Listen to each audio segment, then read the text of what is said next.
की दरियादिली, उनकी नेक नियति के अनेकों अनेक किस्से फिल्म इंडस्ट्री में फेमस हैं, प्रसिद्ध हैं। लेकिन एक किस्सा जो मुझे आज याद आया वो मैं आप लोगों से शेयर करने वाला हूँ।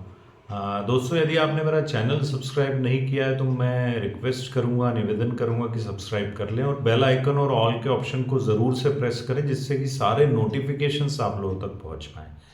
दोस्तों, ये बात है 1968 की, जब म्यूज़िक डायरेक्टर सपन जगमोहन को एक प्रोजेक्ट दिया गया, एक फिल्म का प्रोजेक्ट, जिसमें उन्हें म्यूज़िक डायरेक्टर के बतौर चुना गया था।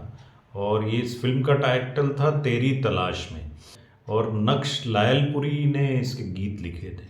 और उसमें एक गीत था, उस गीत में हालांकि जो डायरेक्टर थे, प्रोड्यूसर थे, वो रफ़ी साहब की आवाज़ चाहते थे, और सपन जगमोहन साहब के तो परम प्रिय फनकार थे रफ़ी साहब।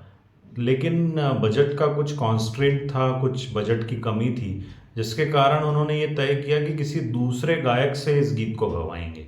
लेकिन फिर प्रोड्यूसर का कुछ दिमाग बदला, कुछ सोच बदली, और उन्होंने ये आश्वस्त किया सपन जगमोहन जी को कि ये गीत रफ़ी साहब ही गाएंगे। और तय किया गया, रफ़ी साहब की डेट्स ली गई, और जिस दिन रिकॉर्डिंग होनी थी उस दिन रफ़ी साहब जब रिकॉर्डिंग स्टूडियो पहुँचे तब तक बजट का इंतज़ाम नहीं हुआ था। और दोस्तों, उस ज़माने में जब कोई भी गायक रिकॉर्डिंग स्टूडियो अपना गीत रिकॉर्ड करने आता था तो उसी समय उसकी फ़ीस उसे अदा कर दी जाती थी। ये रिवाज था उस समय।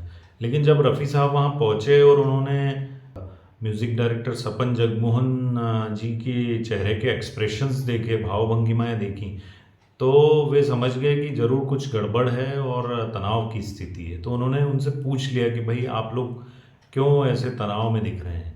तब सपन जगमोहन जी ने बड़े घबराते हुए रफ़ी साहब से कहा, रफ़ी साहब, आप आगे की डेट्स दे दीजिए हमें, आज हमारे पास बजट की कुछ समस्या है और आपकी फ़ीस देने में हमें प्रॉब्लम आएगी। तो रफ़ी साहब ने मुस्कुराकर रिकॉर्डिंग स्टूडियो में अंदर चले गए और इशारे से रिकॉर्डिंग चालू करने के लिए कहा, और पूरा गीत एक टेक में रिकॉर्ड कर दिया। और जब वो गीत रिकॉर्ड करके बाहर आए तब उन्होंने सपन जगमोहन जी के कंधे पर हाथ रखते हुए कहा, ये ज़रूरी नहीं है कि मैं फ़ीस लेकर ही कोई गीत गाऊं, आपको कोई ज़रूरत नहीं है कि इस गीत की आप मुझे फ़ीस दें, और आप बेफ़िक्र हो जाइए। और दोस्तों, दोनों जो सपन जगमोहन जी थे वो रफ़ी साहब के बहुत बड़े प्रशंसक, बहुत बड़े फ़ैन थे। लेकिन इस वाक़ये ने, इस घटना ने उनका सिर और श्रद्धा से रफ़ी साहब के प्रति झुका दिया। तो ऐसा दोस्तों रफ़ी साहब की दरियादिली थी। और दोस्तों, वो गीत भी बहुत ज़बरदस्त पॉपुलैरिटी हुई उसकी, लोकप्रिय हुआ, और आज भी लोग इस गीत को सुनते हैं। उस गीत के बोल थे, तेरी आवाज़ की जादूगरी से न जाने किस जहां में खो गया हूँ। दोस्तों, बड़ा ज़बरदस्त गीत था ये, नक्श लायलपुरी जी का लिखा हुआ।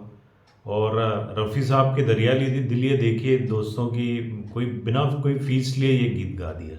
दोस्तों, एक फ़नकार, एक पब्लिक फिगर, एक सेलिब्रिटी और महान हो जाता है जब इस प्रकार के गुण अगर उसमें होते हैं। और रफ़ी साहब में तो ऐसे गुणों से सराबोर थे वो। उनमें फिलंथ्रोपिक जो परोपकारी गुण थे वो उन्हें और महान बनाता है। एक महान फनकार तो थे ही, उसके साथ ही एक महान इंसान भी थे। और दोस्तों, कितने लोगों की मदद की उन्होंने। अनगिनत म्यूज़िक डायरेक्टर्स के गीत फ्री में गा दिए, बिना कोई फ़ीस लिए गा दिए। अनगिनत लोगों की पैसों से सहायता की, और कभी किसी को डाउन नहीं होने देते थे। हर व्यक्ति की इज्जत रख लेते थे वो, हर व्यक्ति का मान रख लेते थे। ऐसे महान इंसान को मैं 100 बार सल्यूट करता हूँ। रफ़ी साहब पूरे जगत के प्रिय हैं, और हर बार रफ़ी साहब के बारे में जब भी बात करते हैं आंखें नम होने लगती हैं।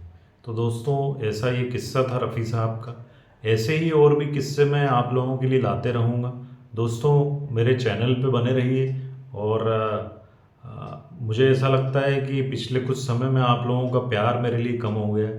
तो दोस्तों, मुझ पर आपका प्यार और आशीर्वाद बनाए रखिए। दोस्तों, मेरा चैनल सब्सक्राइब कीजिए, और मेरे वीडियो अगर अच्छे लगें तो ज़रूर शेयर करें और लाइक करें।